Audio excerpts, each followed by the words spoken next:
Madeline had always believed that humiliation had a sound. Not shouting. Not insults. Not even laughter. It was the moment a room full of people stopped breathing all at once. That was exactly what happened on the night of our 15th wedding anniversary. The crystal glass in Gavin's hand caught the warm glow of the chandelier as he slowly stood from his chair. He smiled with the confidence of a man who believed the entire evening belonged to him. Family members fell silent. Friends looked up from their meals. Even the jazz music drifting softly through our Garden District home suddenly felt distant. "My beautiful wife," Gavin announced, lifting his champagne glass. 15 years together. That's quite an accomplishment. A few guests smiled politely. Someone clapped. My mother watched me carefully. I already knew something was coming. Not because I could read his face. Because I'd been preparing for this night for nearly 2 months. Gavin reached inside his tailored navy blazer and pulled out a thick white envelope. He didn't look at me. He looked at the audience. Like an actor waiting for applause before delivering the final line. "I have one last anniversary gift," he said with a grin. "For you, Maddie." He held out the envelope dramatically. I accepted it without saying a word. The room became painfully quiet. Someone nervously adjusted their fork. Another guest pretended to take a sip of wine just to avoid looking directly at us. Everyone expected tears. Everyone expected panic. Everyone expected the wife to beg. Instead, I calmly opened the envelope. Inside was a first-class airline ticket. One way. Destination: Cancun, Mexico. Departure: 48 hours later. Tucked behind the ticket was a handwritten note. "Enjoy your freedom. Thank you for everything." Gavin laughed loudly. Too loudly. The kind of laugh people use when they're trying to convince themselves they're the smartest person in the room. "Well," he asked. "You always wanted a fresh start." He spread his arms as if presenting the greatest gift imaginable. "So here's your chance." Then he delivered the sentence he'd clearly rehearsed 100 times. "Tomorrow you'll pack your things and leave this house." A brief pause. "My future wife will be moving in." The words hung over the dining room like thick Louisiana humidity before a summer storm. Nobody moved. Nobody smiled. Even Gavin's father lowered his eyes. My mother slowly gripped her napkin so tightly her knuckles turned white. Across the table, my closest friend Naomi looked ready to throw her wine glass at him. But I gently shook my head. "Not yet." Gavin mistook my silence for defeat. He loved performances. Always had. In college he was the loudest guy at every party. In business he loved taking credit for ideas that belonged to entire teams. And in our marriage, he enjoyed making me invisible. To him, I wasn't a wife anymore. I was part of the furniture. Something dependable. Something permanent. Something that would never leave. He had absolutely no idea how wrong he was. I folded the ticket carefully and placed it back inside the envelope. Then I picked up my champagne. Took one slow sip. Looked directly into his eyes. And smiled. Not sadly. Not angrily. The smile of someone who had already seen the ending of the movie. "Interesting," I said quietly. "So, that's your surprise?" His eyebrows twitched. Only for a second. Then his confidence returned. "Oh, that's not all." He snapped his fingers toward the front entrance. "Ladies and gentlemen, it's time you met someone special." Every head turned toward the foyer. The front door opened. A young woman stepped inside wearing a shimmering emerald green cocktail dress that hugged every curve. Her long dark hair rested perfectly over one shoulder, and her confident smile suggested she believed she'd already won. She couldn't have been older than 26. She walked across the hardwood floor like she owned the place.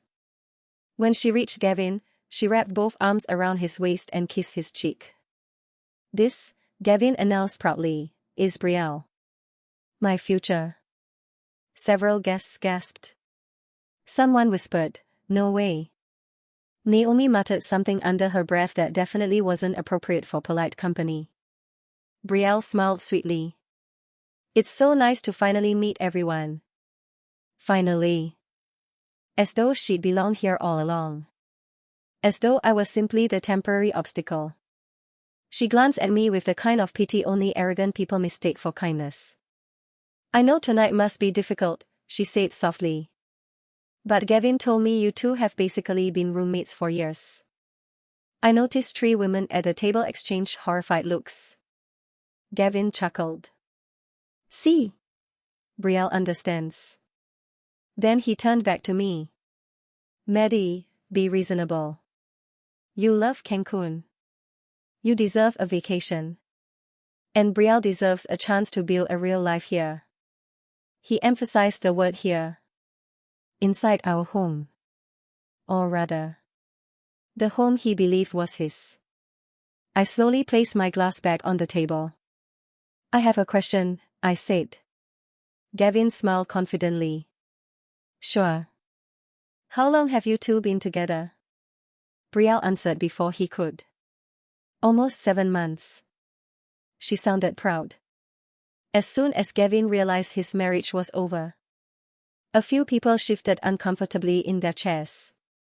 Someone quietly cleared their throat. My mother looked ready to cry. I simply nodded. 7 months. That's about the same amount of time your phone started buzzing every night around 10. The smile disappeared from Gavin's face. Only slightly. "What are you talking about?" I leaned back in my chair. "Oh. Nothing. Please." I gestured toward him with an open hand. "Don't let me interrupt. I'd really like to hear the rest of your speech." Gavin forced another laugh. But this one sounded different. Less confident. Less certain. For the very first time that evening, he felt something he hadn't expected. A tiny crack in his perfect performance. And he still had no idea. The real show hadn't even started. For a few long seconds, nobody said a word. The only sound in the room was the faint trumpet from an old jazz record playing somewhere in the living room and the quiet clink of melting ice against crystal glasses. Gavin hated silence. He always had. If he couldn't control it, he'd feel it. "So," he said, forcing another grin. "I guess everyone looks a little shocked." He wrapped an arm around Betrayal's waist again. "But honestly, this shouldn't surprise anyone. Our marriage has been over for years." He shrugged dramatically. "We stayed together because it was easier." He looked around the table as though asking everyone to validate his version of reality. A couple of his coworkers awkwardly nodded. Nobody else moved. "My kids are practically grown," he continued. "The house has always been my responsibility. The company is mine. The cars are mine. Mine. Mine. Mine." Every sentence sounded like a property inventory. Not once did he mention love. Not once did he mention loyalty. Only ownership. Then he looked directly at me. "So let's not make tonight ugly. You take your clothes, whatever personal things you want." He laughed. "Maybe a few kitchen gadgets." Betrayal giggled beside him. "And tomorrow," Gavin finished, "you start your new life." His eyes searched my face. He was waiting. Waiting for tears. Waiting for me to scream. Waiting for the emotional explosion he'd been imagining for weeks.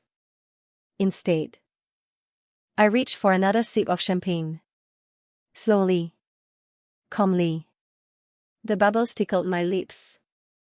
I almost smiled. Almost. "That's very generous," I replied. "The one-way ticket is a nice touch. It feels symbolic." He frowned. "What does that mean?" Oh. I gently placed the glass back onto the table. I suppose we'll find out. Naomi looked at me with wide eyes. She knew me better than almost anyone. She recognized that voice.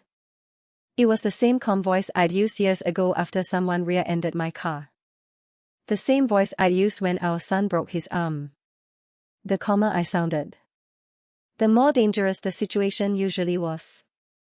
Across the table, Gavin's mother finally spoke. Gavin. Her voice trembled. What are you doing? He sighed dramatically. Mom, please. I've been unhappy for years. I deserve happiness. Betrayal squeezed his hand as if rehearsing the role of supportive partner. His father, Walter, slowly removed his reading glasses and placed them on the table. I raised you better than this. Gavin rolled his eyes. Oh, come on. I'm just being honest. You all should admire that. Nobody answered. Not one person. The silence irritated him. He hated when people refused to play the roles he'd assigned them. Finally, he looked back at me. Say something, Maddie. I know you're upset. Go ahead. This is your chance. I tilted my head slightly. My chance? To yell. To cry. To call me every name in the book. He smiled. It'll probably make everyone feel better. A quiet laugh escaped Betrayal. I looked at her. She immediately stopped smiling. I won't do that. I folded my hands neatly in front of me. You know why? He crossed his arms. Why? Because this stopped being the worst night of my life. I paused. About 7 weeks ago. The words landed differently. Not loud. Not dramatic. But heavy. Very heavy. For the first time all evening, Gavin looked genuinely confused. What does that mean? I ignored the question. Instead, I looked at Betrayal.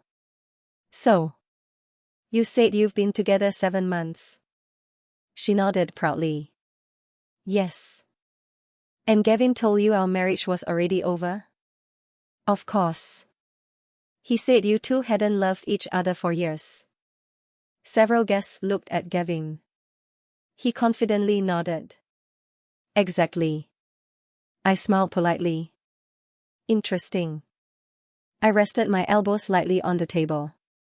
Because 7 months ago, I was helping him refinance the business. He told me we were building our future. I watched Betrayal's expression change. Just a little. Not enough for anyone else to notice. Enough for me. He also asked me to co-sign another business loan.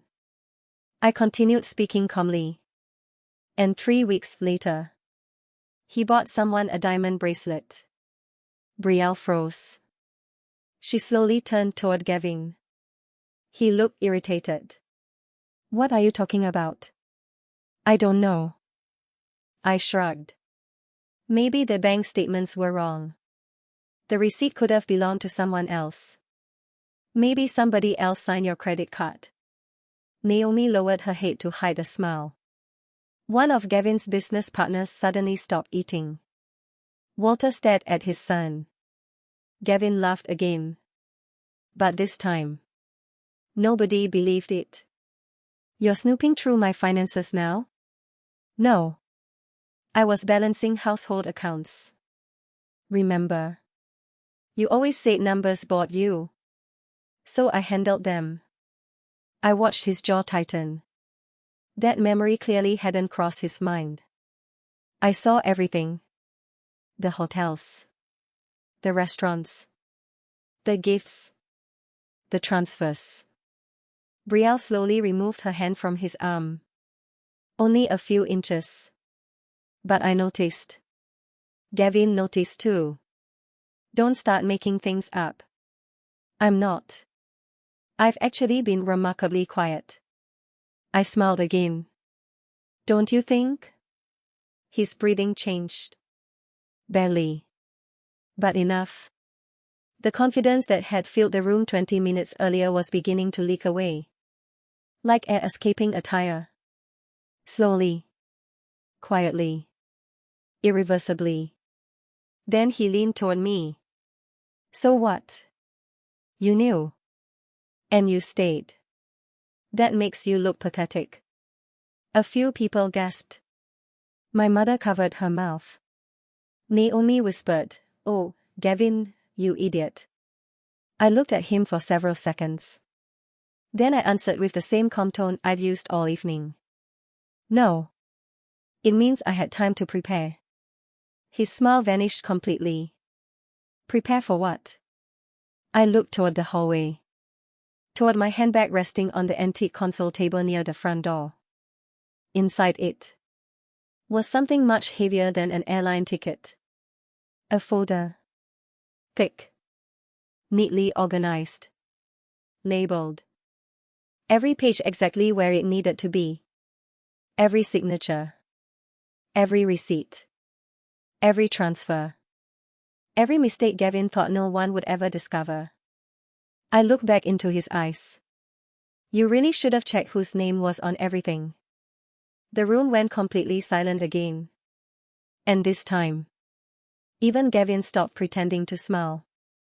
The confidence drained from Gavin's face so quickly it was almost fascinating to watch. What are you talking about? He asked, forcing a chuckle. You've had one too many glasses of champagne. I don't think so. I stood up slowly. Not because I wanted to make a scene. Because I wanted every person in that dining room to see exactly what happened next. The hardwood floor creaked beneath my heels as I walked toward the antique console table near the front entrance. My red clutch was waiting there. Was the reason I hadn't cried.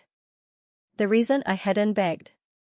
The reason tonight was never going to end the way Gavin imagined. I reached inside and pulled out a thick navy blue document folder. Not glamorous. Not dramatic. Just organized. Very organized. The room watched in complete silence as I carried it back to the table. Gavin smirked. Oh, what is this? A scrapbook. Receipts from 15 years of marriage. A couple of nervous laughs escaped from his coworkers. Nobody else joined them. I gently placed the folder in front of him. The sound it made against the oak table seemed louder than it should have. Go ahead. He looked at it. Then at me. I'm not playing your game. You don't have to. I already won. That sentence landed harder than I expected. His smile faded. Walter quietly leaned forward. So, what exactly is in there? I looked at Gavin. You remember 5 years ago? When your construction company almost collapsed? His jaw tightened. I remember saving it. So do I. You were days away from defaulting on your commercial loan. The bank refused another extension. The IRS had already started asking questions. His expression hardened. What does that have to do with tonight? Everything. I opened the folder. Inside were neatly arranged copies of legal documents. Loan agreements. Property records. Bank filings. Official county paperwork. Every page highlighted with bright yellow tabs. You asked me to help. I slid the first document toward him. You said transferring the house into my name would protect the family while you restructured the business. It was temporary. You promised we'd transfer everything back after the company recovered. Walter frowned. Helen slowly looked toward her son. Brielle blinked. What does she mean, transfer the house? Gavin answered too quickly. It was just paperwork. Exactly. I nodded. Paperwork. The kind judges love. I pushed another document toward him. You never transferred it back. Silence. Absolute silence. He picked up the first page. Then the second. Then the third. His forehead wrinkled. No. He flicked faster. No. Another page. No. His breathing became uneven. This. He looked at me. This isn't. I finished the sentence for him. Your house. The words echoed through the dining room. Nobody reached for their food anymore. Nobody even looked at their plates. Walter slowly removed his glasses again. Holy God. Helen whispered. Gavin. You told us the mortgage was under your name. It was. I smiled. Years ago. Then he voluntarily signed every ownership transfer himself. For tax protection. For creditor protection. For business protection. I leaned slightly closer. The funny thing about legal documents. They're still valid after your marriage falls apart. Betrayal looked at Gavin. You told me this place was yours. It is. He slammed his hand on the table. It is mine. It always was. I folded my hands. Then why does the county disagree? His breathing became louder. He grabbed another page. Another. Another. Every signature was his. Every notarized seal was real. Every filing had been legally recorded. His face turned pale. I was going to change it back. But you didn't. I forgot. I almost laughed. For 5 years. Nobody defended him. Not one person. Even his business partner quietly looked away. Betrayal stepped back. A single step. Small. Almost invisible. But Gavin noticed. Betrayal. Don't. I can explain. She stared at him. You said you own everything. I do. No. I interrupted softly. You own the illusion. Walter exhaled heavily. I warned you years ago. Never sign documents you haven't read. Gavin shot his father an angry look. This isn't helping. No. Walter answered. It isn't. You've done enough damage yourself. The room felt smaller now. Hotter. The expensive anniversary dinner had become something else entirely. Not a celebration. A courtroom. And Gavin had just realized he was sitting at the defendant's table. He looked back at me. You think this changes anything? It changes quite a bit. I calmly opened another section of the folder. There are actually 3 more surprises. His eyes narrowed. What surprises? The first. I tapped the property records. The house. The second. I placed another stack of papers beside it. My financial contribution to your company. His confidence cracked a little more. And the third. I paused intentionally. Is the one you're really going to hit. For the first time in 15 years. I saw genuine fear in Gavin Brooks' eyes. The room felt like it had shrunk. No one touched their food anymore. The shrimp and grits had gone cold. The bourbon glasses sat untouched. Even the jazz record had reached its end, leaving only the soft crackle of the turntable. Gavin stared at the stack of documents as though they might suddenly disappear. They're real. He whispered to himself. They've always been real. I closed the folder halfway. But we're only getting started. He swallowed hard. I pulled another neatly clipped packet from the folder. Do you remember when your company almost lost its biggest commercial contract in Baton Rouge? He frowned. What does that have to do with this? You told everyone you rescued the business. I did. I slowly shook my head. No. I rescued it. A murmur spread around the table. One of Gavin's senior managers frowned. What is she talking about? I turned toward him. 3 years ago your payroll account was nearly empty. The bank refused another extension. Suppliers were threatening lawsuits. You remember that week? The manager nodded carefully. Gavin interrupted. I handled it. No. I slid another document across the table. I mortgaged the investment account my grandmother left me. Several heads turned toward me. My grandmother Evelyn. The woman who spent 40 years teaching elementary school. The woman who saved every extra dollar she ever earned. When she passed away, she left me just enough money to give our family security. I looked directly at Gavin. And I handed every penny of it to you. His lips parted. You said we'd lose everything if I didn't. Walter slowly lowered his head. I remember that. Helen whispered. So do I. I continued. I wired $680,000 into your company. Not as a gift. As an investment. Gavin laughed nervously. We were married. It doesn't matter. I nodded. It absolutely matters. You had me sign partnership paperwork. You said it was only to satisfy the bank. I slid another document toward him.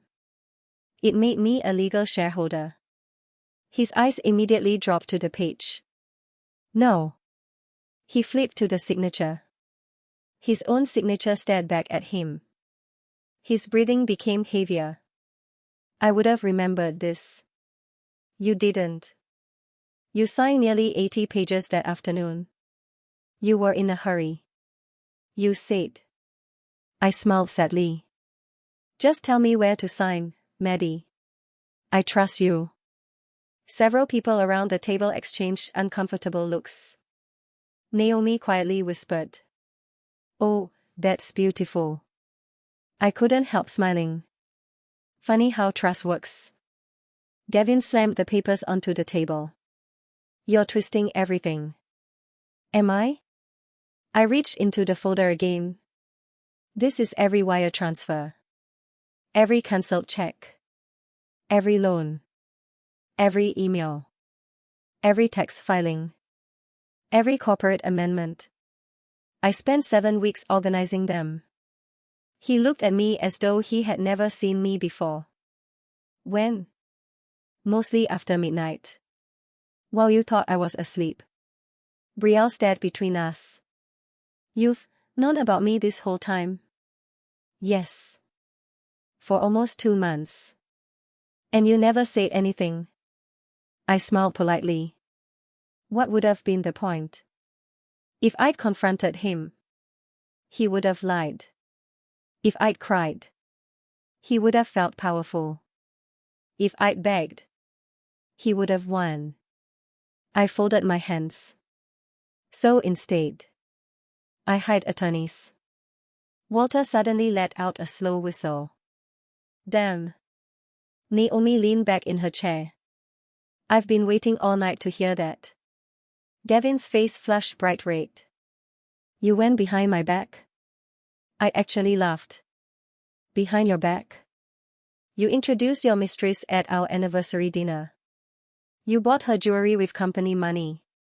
You booked vacations while telling me cash flow was tight. You stood in our kitchen every morning pretending everything was normal. I leaned slightly forward.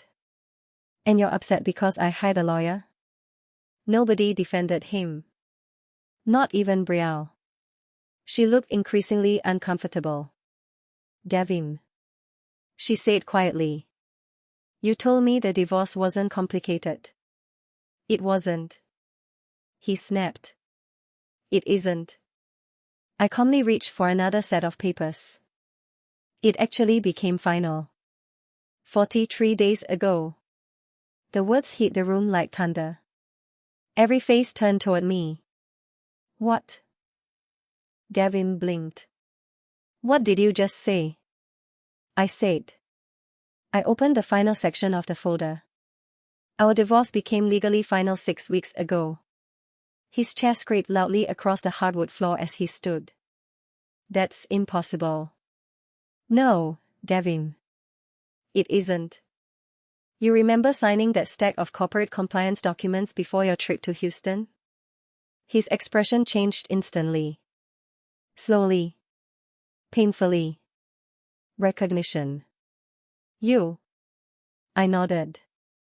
You never read a single page. You sign wherever your assistant placed a sticky note. There were business forms.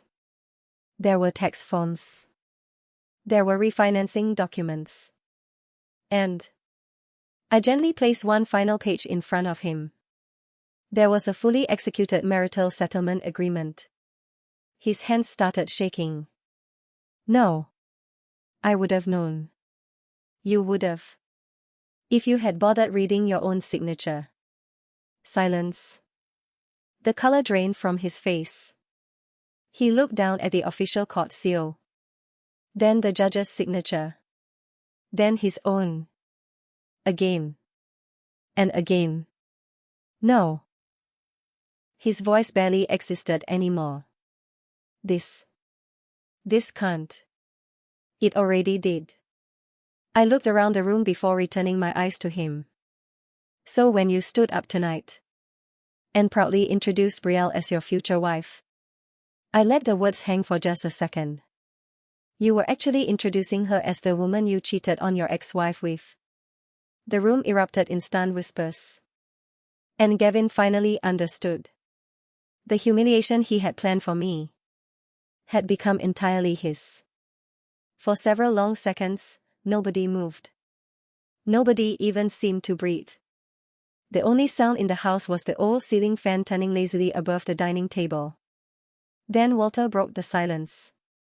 He slowly stood up, looked at his son, and shook his head. I've spent 35 years building this family's reputation. His voice was low. Steady. And in 5 minutes, you managed to destroy it. Gavin. I don't even recognize you anymore. Gavin looked desperately around the room. Dad. It's not what it looks like. Walter laughed once. A short, bitter laugh. Oh, I think it's exactly what it looks like. Helen wiped tears from her eyes. I kept telling myself there had to be some explanation. I defended you. I told everyone you were working too much. I blamed the stress. She looked toward Betrayal. I never imagined you'd walk into your own anniversary party with another woman. Betrayal suddenly looked much less confident. She shifted awkwardly beside Gavin. I didn't know.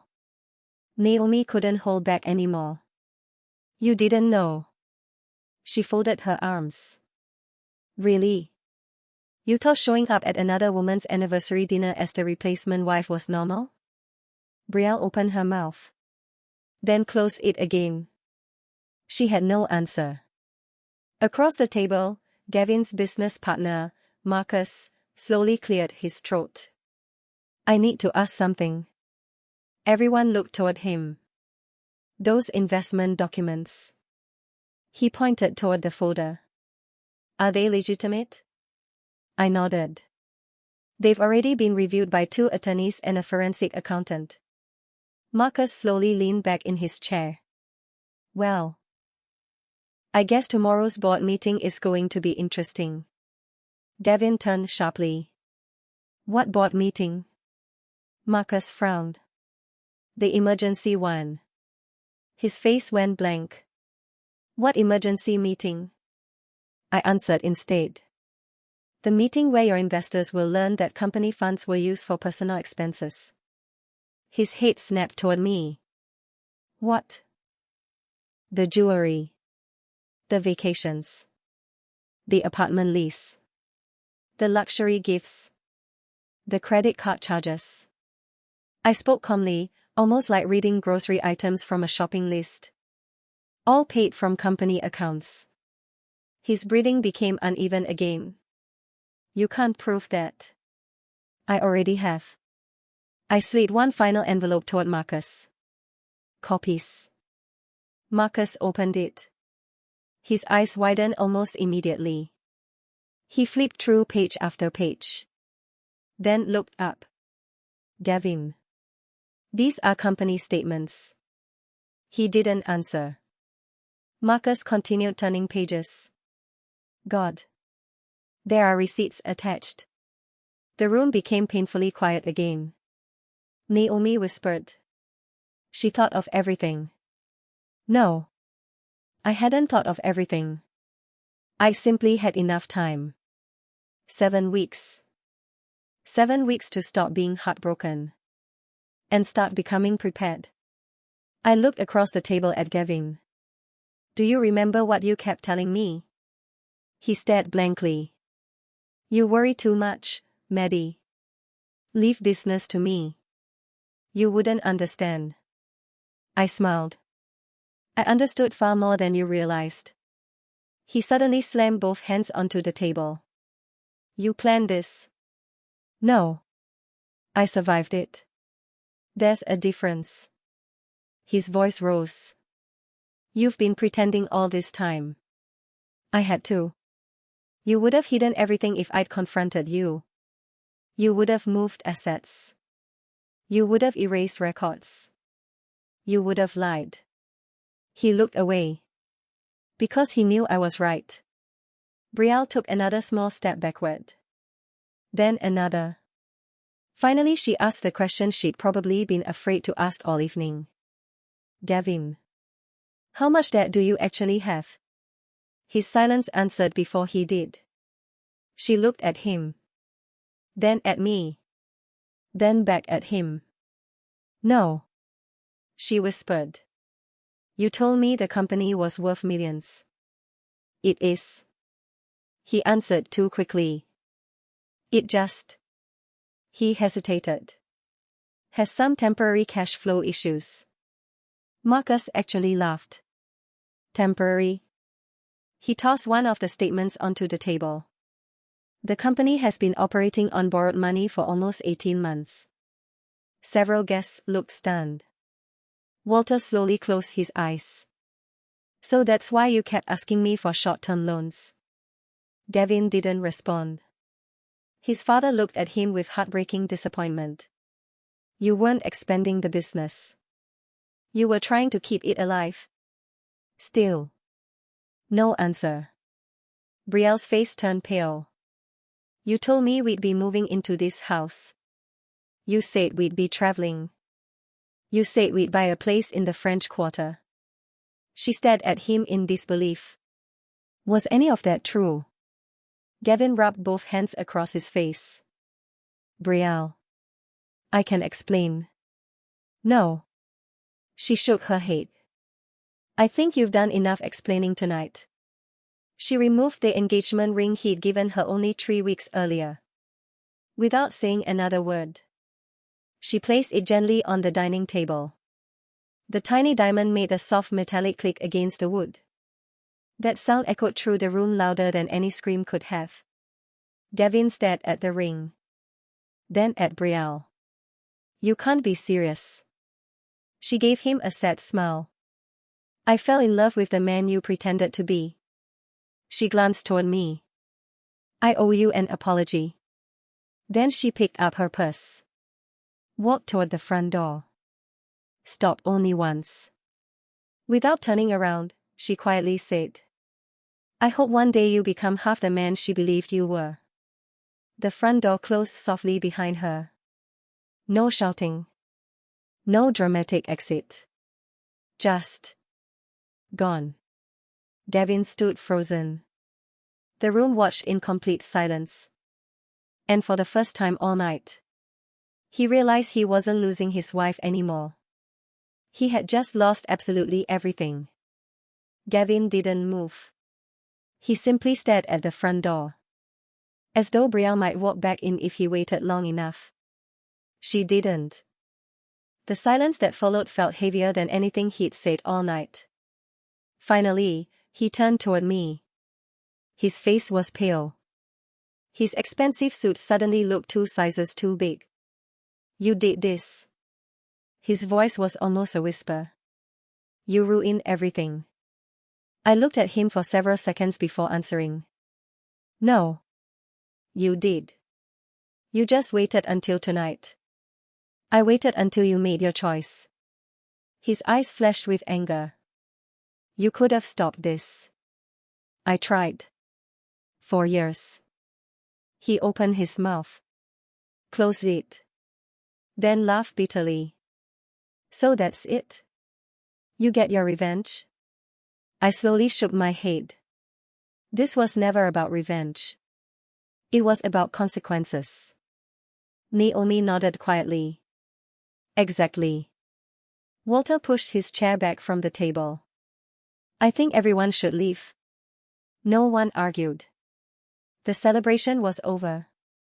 One by one, our guests stood. Some hugged me. Others simply squeezed my shoulder. Several couldn't even look Gavin in the eye as they walked past him. Marcus stopped beside him for only a moment. You should call the board tomorrow. Before they call you. Then he left. Helen approached me with tears in her eyes. I'm so sorry. I truly am. You deserve so much better than this. I hugged her. This wasn't your fault. She glanced at her son. It still feels like it somehow. Walter placed a hand on Gavin's shoulder. For a second, Gavin looked relieved. As though his father had finally come to support him. Instead, Walter quietly said, I won't be helping you out of this. Then he walked away with Helen. Within minutes, the house was almost empty. Only 4 people remained. Naomi, Gavin, me, and the stack of documents still lying on the dining table. Naomi looked at me. You want me to stay? I smiled. No. I've got this. She hesitated. You sure? I've never been more sure of anything. She hugged me tightly. I'm proud of you. Then she left. The front door closed. For the first time that evening. It was just the 2 of us. 15 years together. Reduced to silence. Gavin slowly sat back down. He looked exhausted. Older. Not because of time. Because reality had finally caught up with him. I never thought you'd fight back. I know. You always forgave me. I know. You always stayed. I know. So. He looked up. What changed? I didn't answer immediately. Instead, I walked into the kitchen. Poured myself a fresh cup of coffee. Not because I wanted coffee. Because I wanted him to wait. When I returned, I sat across from him. What changed? He repeated quietly. I looked at the steam rising from the mug. Do you remember the morning you left your phone on the kitchen island? His face froze. I wasn't looking for anything. I was making breakfast. Your screen lit up. A message appeared. I looked directly into his eyes. It said, Good morning, handsome. I can't wait until your wife is finally out of the picture. He lowered his head. I remember. I read it 3 times. Then I made your coffee. I packed your lunch. I kissed you goodbye. And the moment your car disappeared down the street, I called an attorney. His shoulders dropped. I thought you'd scream. I almost did. I thought you'd throw my clothes onto the lawn. I almost did. I thought you'd tell everyone. I smiled sadly. But then I realized something. He frowned. If I reacted emotionally, you'd have time. Time to hide money. Time to transfer assets. Time to rewrite the story. So I stayed quiet. I watched. I listened. I collected. I documented. Every lie. Every receipt. Every transfer. His eyes slowly filled with regret. I underestimated you. No. You stopped seeing me. There's a difference. That sentence seemed to hit him harder than anything else. Because it was true. Years ago he'd stopped asking how my day had gone. Stopped noticing when I cut my hair. Stopped thanking me for keeping our family together. Stopped treating me like a partner. Eventually, he stopped seeing me altogether. To him, I had become invisible. Invisible women hear everything. Invisible women notice everything. Invisible women become very dangerous when they finally decide they're done. Gavin rubbed both hands across his face. I really loved you once. I nodded. I know. So did I. What happened to us? I smiled faintly. You kept looking for someone new. While I kept trying to save someone who no longer existed. The grandfather clock in the hallway chimed 10 times. Neither of us spoke. Finally, Gavin stood. What happens now? I reached into the folder one last time. Pulled out a sealed envelope. And slid it across the table. Now. You read this. He frowned. What is it? Your next surprise. He slowly opened the envelope. As he read the first page, the color drained from his face all over again. This, he whispered, can't be happening. I calmly took another sip of coffee. Oh. It already has. Gavin stared at the document for so long that I wondered if he'd forgotten how to read. His lips moved silently. His eyes raced from one paragraph to the next. Then they returned to the first page. Again. No. His voice cracked. You filed a civil claim. I did. He looked up, completely stunned. For what? I folded my hands on the table. For reimbursement. He blinked. What reimbursement? The money I invested in your company. The personal loan I guaranteed. The retirement account I liquidated. The interest that accumulated over the years. The legal fees. I paused. And the misuse of marital assets. His breathing became uneven. This amount. He looked back down at the paperwork. It's over $1.6 million. It is. You know I don't have that kind of money. I know. Then why would you? Because that's what the law says I'm entitled to pursue. He pushed the papers away as if they had burned his hands. This is insane. No. What's insane? I replied calmly. Is believing you could erase 15 years of someone else's sacrifices with a one-way plane ticket. He couldn't argue with that. Because deep down, he knew it was true. He leaned back in the chair and stared at the ceiling. I never wanted this. I almost laughed. You literally planned tonight. I didn't mean. He stopped himself. I didn't think it would go this far. That's because you assumed I'd do what I'd always done. He looked at me. And what's that? Protect you. The words hit him harder than shouting ever could. For 15 years. I covered for you.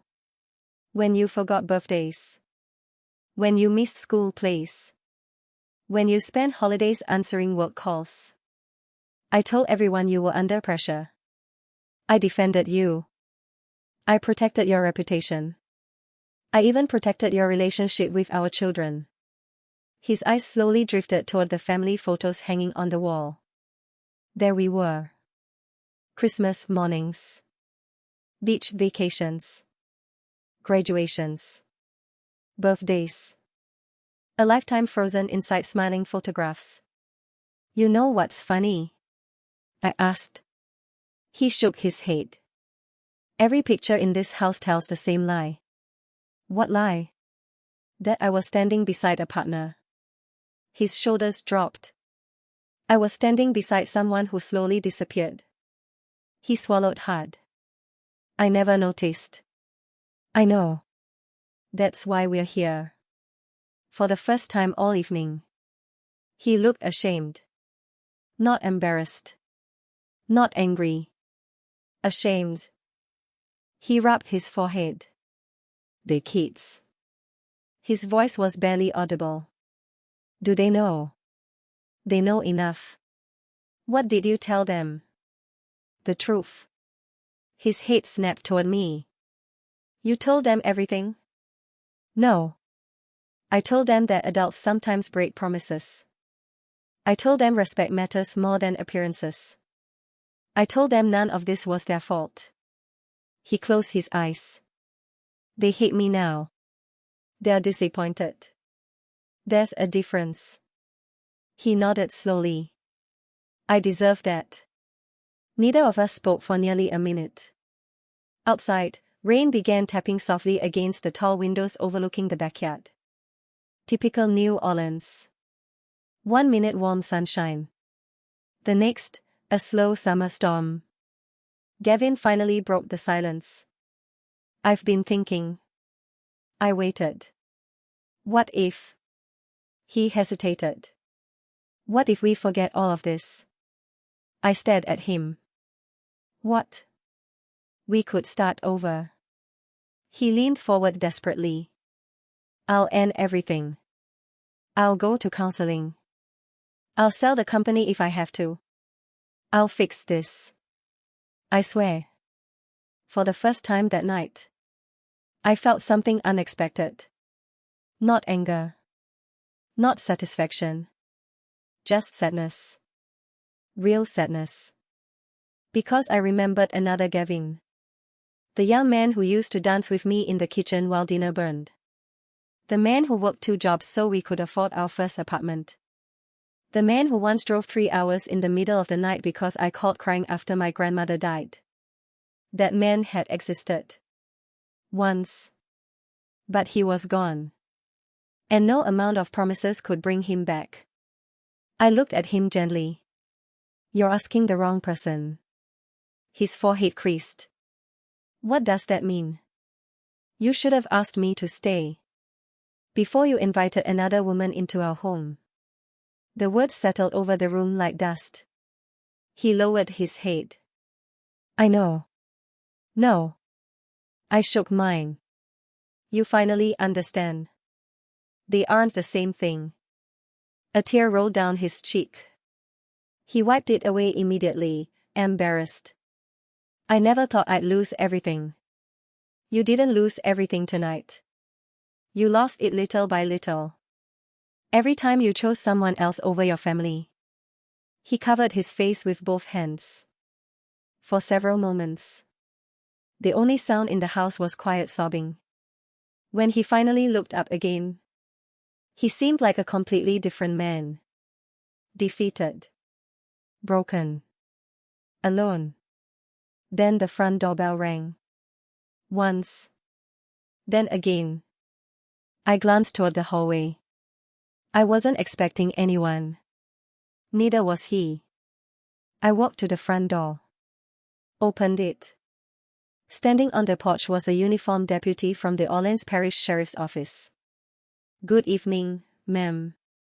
He gave me a polite nod. I'm looking for Mr. Gavin Brooks. Behind me. I heard Gavin stand up. And the moment he saw the deputy, his face turned white. The deputy stood patiently on the front porch, rainwater dripping from the brim of his hat. Mr. Gavin Brooks? He asked again. Gavin slowly walked into the foyer. I'm Gavin. The deputy gave a polite nod. Good evening, sir. I apologize for interrupting your evening. His eyes briefly swept across the nearly empty dining room, the abandoned anniversary decorations, and the tense expressions on our faces. Something told me he immediately understood this wasn't exactly a normal family gathering. I have some documents that require your signature. Gavin visibly relaxed. Oh. For a second I thought. It's regarding a civil court order. The deputy handed him a large manila envelope. Gavin frowned. Civil court. Yes, sir. You've officially been served. His fingers trembled as he accepted the envelope. He glanced toward me. I simply sipped my coffee. The deputy continued. You are also being notified that a temporary injunction has been granted. Gavin looked confused. What injunction? It prevents the sale, transfer, or concealment of any assets listed in the filing until the court reaches a final decision. His eyes widened. What assets? The deputy opened his own folder. The construction company. The commercial warehouse. 3 company vehicles. The investment portfolio. The lake cabin near Mandeville. And your personal bank accounts exceeding the amount specified in the court order. Gavin stared at him in disbelief. My accounts? Temporarily restricted. For your protection and the plaintiff's. He slowly turned toward me. You. I gave him a small smile. I told you my attorneys were thorough. His breathing became faster. This is insane. The deputy remained professional. Sir, if you believe the order was issued in error, your attorney may file the appropriate motion. Gavin barely heard him. His attention stayed fixed on me. You plan every minute of this. No. I plan for the possibility that you'd do exactly what you did tonight. The deputy waited respectfully. Mr. Brooks. I'll need your signature acknowledging receipt. Gavin grabbed the pen. His hand shook so badly he had to try twice before signing. When he finished, the deputy collected the paperwork. Thank you. Have a good evening. He nodded politely to me. Ma'am. Then he quietly walked back into the warm Louisiana night. The front door clicked shut. Neither of us spoke. Gavin looked down at the envelope in his hands. Slowly. He opened it. Page after page. Legal language. Court dates. Asset disclosures. Financial restrictions. The reality he'd been refusing to accept suddenly became impossible to ignore. He dropped into the nearest chair. I can't even touch my accounts? Not without approval. He looked up sharply. What am I supposed to do? I answered honestly. Exactly what everyone else does. Live with the consequences of your choices. He laughed bitterly. You've become cold. I considered that for a moment. No. I became careful. There's a difference. He rubbed his temples. My payroll. My employees. My contracts. If the accounts stay frozen, they won't stay frozen forever. I interrupted. The court simply wants transparency. If everything is legitimate, you have nothing to worry about. He looked away. That tiny hesitation told me everything. Not everything was legitimate. A few moments passed before he quietly asked, how much do you actually know? I held his gaze. I know about the company credit card you used to furnish Brielle's apartment. His face tightened. I know about the consulting invoices that were never tied to real projects. Another silence. I know about the cash withdrawals every Friday afternoon. He swallowed. And I know why your accountant resigned last winter. He stared at me. How? I smiled faintly. You were so busy hiding things. You never noticed who was organizing your paperwork. His shoulders slumped. My accountant talked to you? No. He didn't have to. Numbers tell stories. And unlike people, they rarely lie. Gavin leaned back and closed his eyes. For the first time since I'd met him 20 years earlier. He looked frightened. Not of losing money. Not of losing the house. Not even of losing his reputation. He was afraid because he no longer knew what I knew. Every document in my folder represented one piece of the truth. And he had no idea How many pages were still left unread? He slowly opened his eyes. Maddie. His voice was almost pleading now. Tell me one thing. I waited. Is this finally over? I looked at the thick folder still resting on the dining table. Then I looked back at him. No. I spoke softly. Tonight was only the beginning. Tomorrow morning, your business partners are going to learn something you never imagined anyone would discover. The next morning, New Orleans woke beneath a blanket of grey clouds. Rainwater still clung to the wrought iron balconies in the Garden District, and the streets glistened under the early sunlight trying to break through. For me, it was the first peaceful morning I'd had in years. No knot in my stomach. No pretending. No wondering where Gavin had spent the night.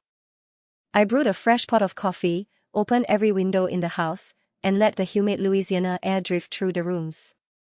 For the first time in 15 years. The house felt like mine. Not because of the paperwork. Because the tension was finally gone. My phone buzzed. Naomi. Please tell me you're awake. I laughed. I've been awake for hours. She called immediately. Maddie. I don't even know where to begin. I've never seen anything like last night. I know. Half the city is probably talking about it already. She wasn't exaggerating. By 8:30, my phone had dozens of missed calls. Relatives. Friends. Neighbors. Even people I hadn't spoken to in years. Everyone had heard some version of what happened. Everyone wanted details. I ignored every call. Today wasn't about gossip. Today was about finishing what I'd started. At exactly 9 o'clock, my attorney called. Good morning, Madeline. Daniel Pierce always sounded calm. Even when discussing life-changing events. Morning, Daniel. How are you holding up? I've been better. But I've also been much worse. He chuckled softly. I have an update. I'm listening. The sheriff confirmed service. The court accepted all supporting documentation. And he paused. The emergency board meeting has already begun. I walked toward the large kitchen window overlooking the backyard. What are they saying? From what I've heard, your ex-husband walked into that conference room believing he was discussing quarterly revenue. He wasn't. I smiled faintly. What happened? Daniel sounded almost impressed. The board members already had copies of the financial reports. The forensic accountant presented his findings. There were questions Gavin couldn't answer. What kind of questions? For example, why company funds paid the lease on an apartment that wasn't registered to any employee? I knew exactly which apartment. And there were also questions about luxury purchases, travel expenses, unreported reimbursements. I closed my eyes. Not because I felt guilty. Because hearing everything spoken aloud made it real. Daniel continued. One board member requested an immediate vote. My heartbeat slowed. A vote? To suspend Gavin as acting CEO until the investigation is complete. For a second, I couldn't speak. Not because I was happy. Because I remembered the day Gavin founded that company. 20 years earlier. He'd been standing in our tiny apartment wearing a wrinkled polo shirt, holding a business license like it was a winning lottery ticket. He'd kissed me and said, "We're building something our grandchildren will be proud of." Back then, I believed him. Daniel's voice pulled me back. Madeline. I'm here. The vote passed. I slowly leaned against the kitchen counter. Was it unanimous? No. There was one vote against. I frowned. Who? Marcus. I was surprised. He defended Gavin. Not exactly. He simply said Gavin deserved the opportunity to explain himself. I nodded slowly. Fair enough. Daniel continued. The board appointed an interim director. And they'll begin a complete financial audit. I looked around the quiet kitchen. So. It's over? No. His voice became serious again. Not even close. There are still civil proceedings. Asset disclosures. Settlement negotiations. And. He hesitated. There may also be criminal exposure depending on what the auditors find. I closed my eyes for a moment. I never wanted that. I know. But the law follows facts. Not feelings. We ended the call. I stood quietly for several minutes before another notification appeared. This time. It was Gavin. Not a call. A text message. Just 6 words. Can we please talk? Alone. I stared at the screen. A year ago. I would have answered immediately. A month ago. Probably. Today. I locked the phone without replying. About an hour later, the doorbell rang. I already knew who it was. When I opened the front door, Gavin stood on the porch. He looked completely different from the man who had raised a champagne glass 24 hours earlier. His suit was wrinkled. His tie was missing. Dark circles framed his eyes. He looked like someone who hadn't slept. Not even for a minute.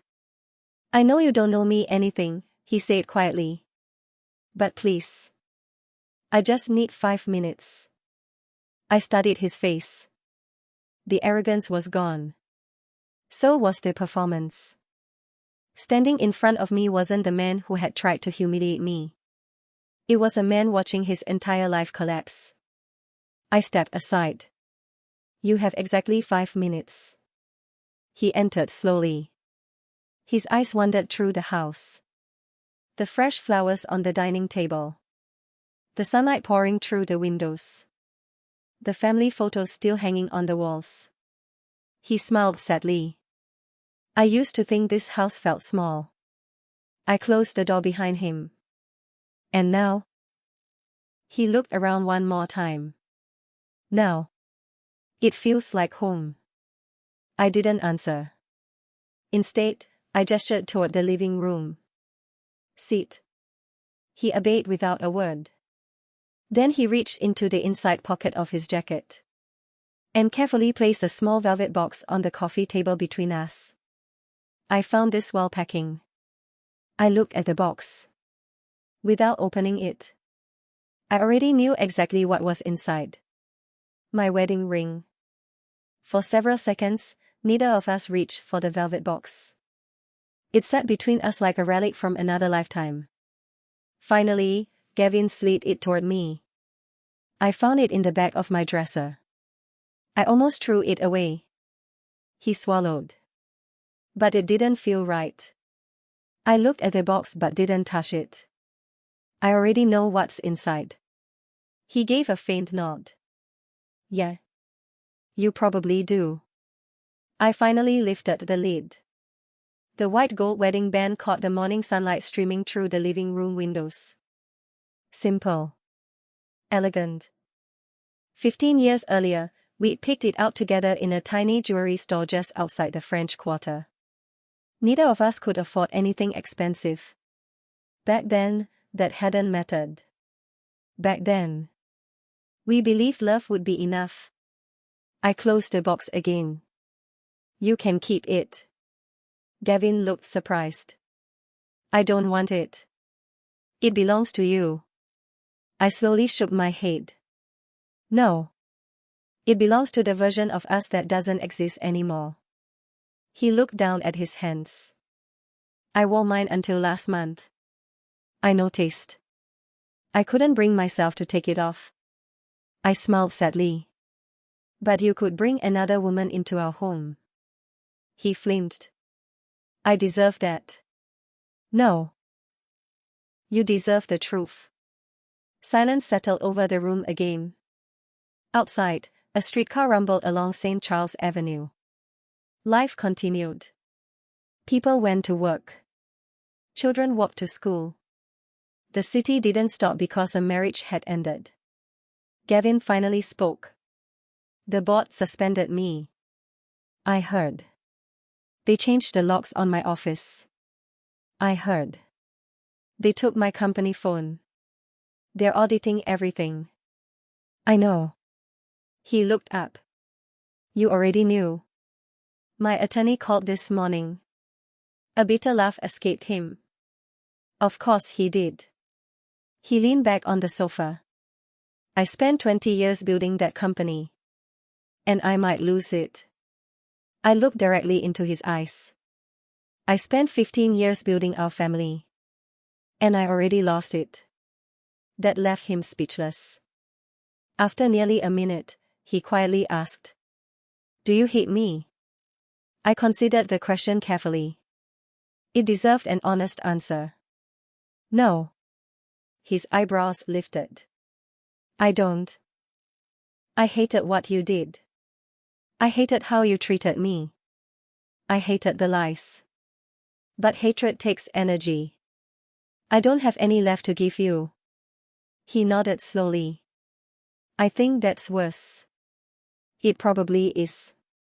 He stared at the wedding ring again. I keep replaying last night. The speech. The ticket. Betrayal. He laughed bitterly. I actually thought everyone would admire my honesty. I couldn't help letting out a small laugh. You honestly believe humiliating your wife in front of 30 people would make you look honorable? He covered his face with one hand. When you say it like that, it sounds insane. Because it was. He looked around the house. I kept thinking happiness meant finding someone younger. Someone exciting. Someone who made me feel important again. And they did. He didn't answer immediately. Finally. No. For a while it distracted me. But it didn't fix anything. I nodded. It never does. He looked toward the backyard where the oak trees swayed gently in the breeze. I blamed you for everything. The stress.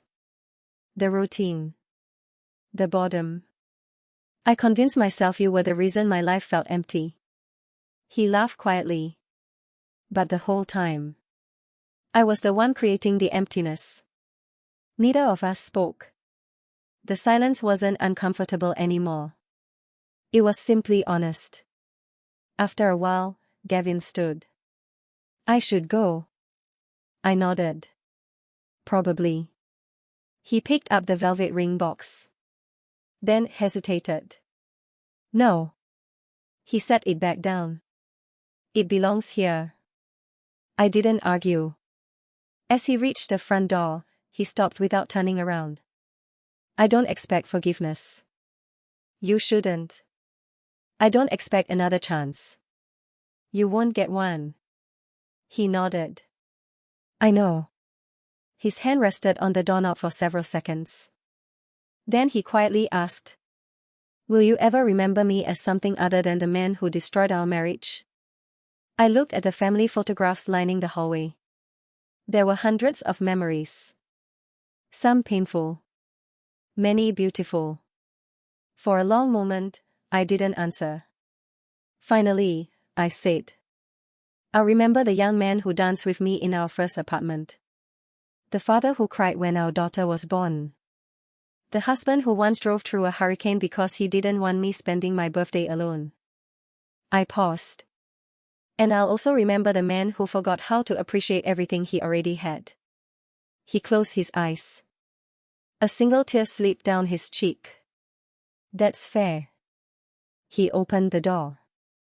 Stepped outside. Then turned back one last time. I really am sorry, Maddie. This time. I believed him. But some apologies arrive long after they've stopped being able to change anything. I gave him a small, respectful nod. Goodbye, Gavin. The front door closed softly behind him. I stood there for a long moment, listening to the silence. Then my phone vibrated. It was Daniel. I answered. Morning. His voice sounded more serious than usual. Madeline. I've just received a preliminary audit report. I frowned. Is it bad? There was a long pause. Worse. Much worse.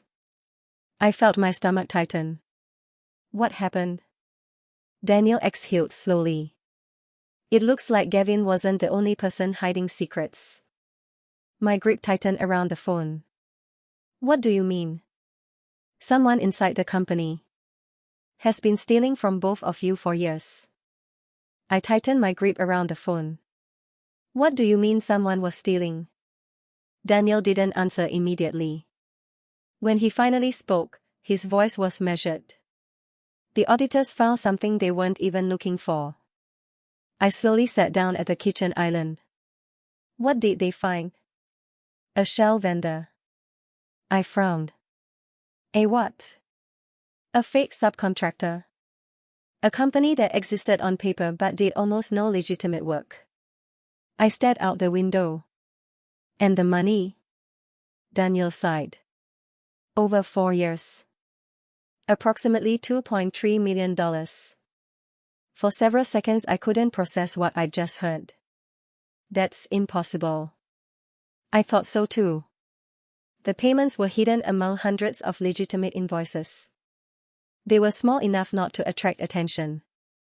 But together, they added up. I closed my eyes. Who owns the company? That's the interesting part. The paperwork leads to another LLC. And that LLC, he paused, is connected to your former chief financial officer. I immediately knew the name. Richard Holloway. Gavin's oldest business partner. The man Gavin trusted more than anyone. The man who had stood beside him since the company opened. He always said Richard was like family. So did everyone else. Daniel continued. The auditors believe Richard created fake projects, approved fake invoices, and transferred the money through several accounts. Did Gavin know? We honestly don't know yet. That question echoed in my mind. Did he know? Or had he been so focused on his affair, so distracted by pretending to be successful, that he never noticed someone was robbing him blind? Daniel interrupted my thoughts. The board wants to interview you. Me? You handled household accounting. They believe you may remember financial details that could help establish timelines. I'll cooperate. I figured you would. Before ending the call, Daniel added one more sentence. And Maddie. Whatever happens next, don't contact Richard. Let the investigators do their work. I understand. The call ended. For several minutes I simply sat there. I spent weeks preparing to expose Gavin's betrayal. I thought I knew every secret. Apparently, neither of us knew the whole story. Around noon, my phone rang again. This time, it was Gavin. I considered ignoring the call. Instead, I answered. His voice sounded completely different. Panicked. Maddie. I just came from the board meeting. I know. They think Richard stole millions. I know. You knew before I did. My attorney called. There was a long silence. Finally he whispered. I didn't know. I believed him. Not because I trusted him. Because his voice carried something I hadn't heard in years. Genuine shock. I never looked closely enough. I trusted him. You trusted the wrong people. The irony wasn't lost on either of us. He gave a hollow laugh. I guess we both did. Another silence. Then he quietly asked.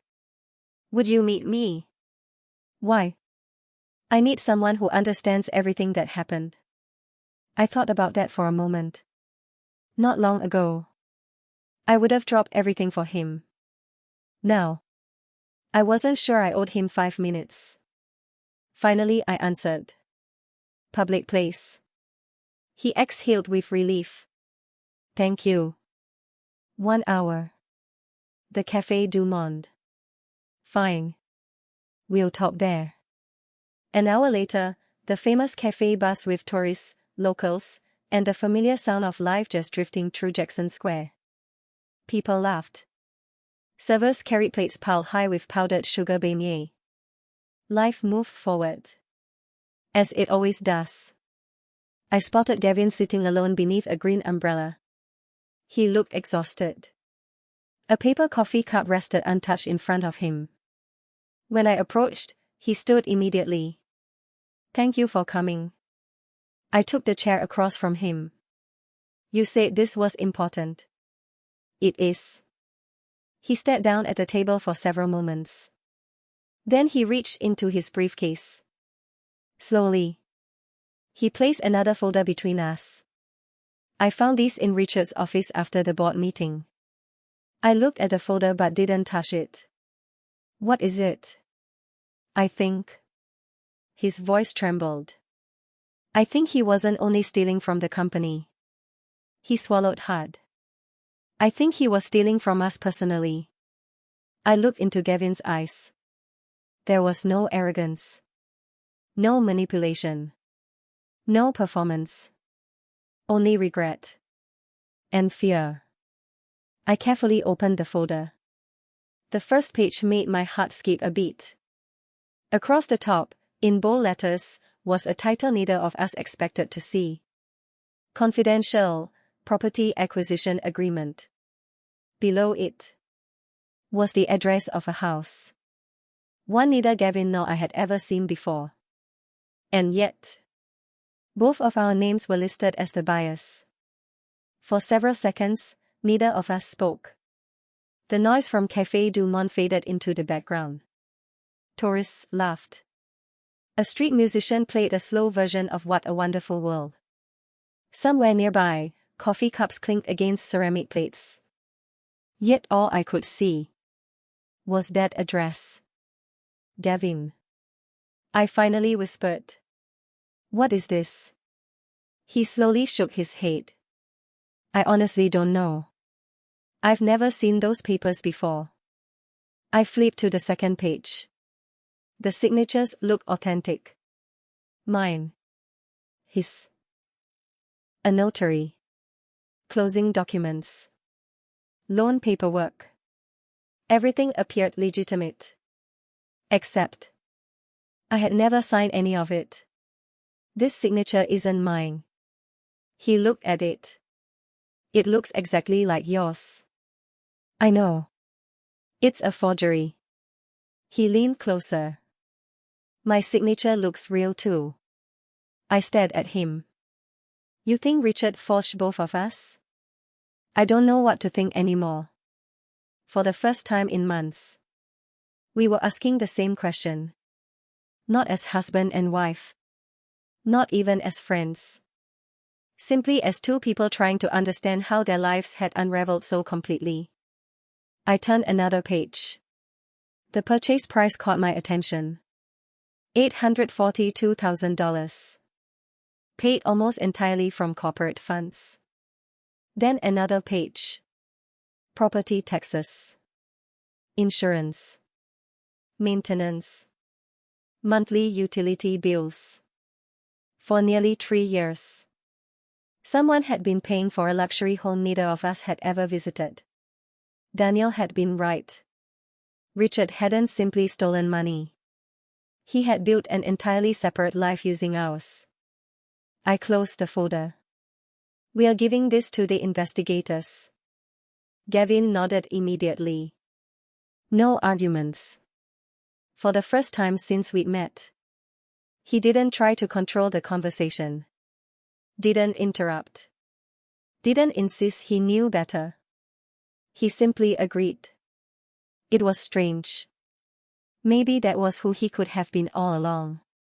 Or maybe losing everything had finally taught him how to listen. 3 months later. Autumn finally reached New Orleans. Not with colorful leaves like the Northeast. Just cooler mornings. Less humidity. And quieter evenings beneath the old oak trees. Life looked completely different. The investigation uncovered years of fraud.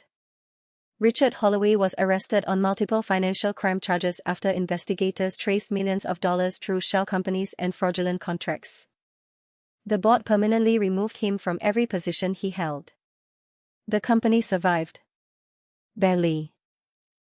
It took new leadership, painful restructuring, and months of audits. But hundreds of employees kept their jobs. That mattered. As for Gavin, the board accepted his resignation. Some investors believed he had been reckless. Others believed he had simply been blind. Either way, leadership required responsibility. And responsibility meant consequences. He sold almost everything he owned to settle debts and legal obligations. The flashy lifestyle disappeared. The expensive watches. The luxury SUV. The country club membership. Gone. Oddly enough, he never complained. Not once. As for me, I stayed in the house. Not because I couldn't let go, but because it had finally become peaceful. I repainted the dining room. Donated the oversized anniversary decorations that had never been used again. Planted white gardenias along the front walkway. Little by little, the house stopped reminding me of the worst night of my life. And started reminding me of the first morning of my new one. Naomi often joked that I smiled differently now. Maybe she was right. Not bigger. Just lighter. About 6 months after everything ended, I received a handwritten letter. No return address. I recognized the handwriting immediately. Gavin.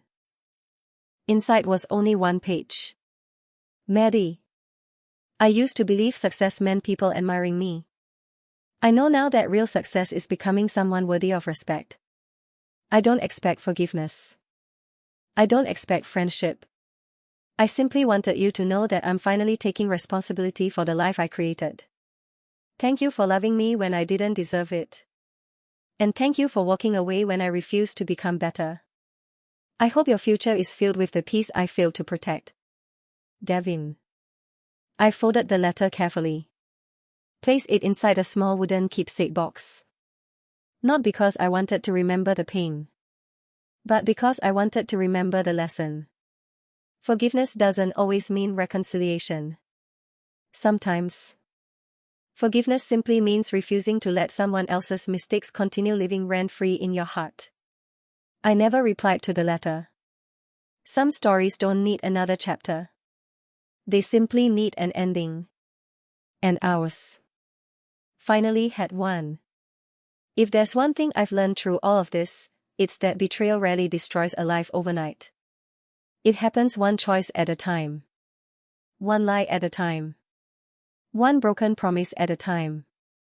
But healing works the same way. One honest morning. One peaceful night. One brave decision. At a time. So if you're listening to my story while wondering whether it's too late to choose yourself, let me leave you with this. The hardest door you ever close may be the one that finally leads you to the life you deserve. And when you find the courage to close it, don't look back. Keep walking. Your best chapter might just be waiting on the other side.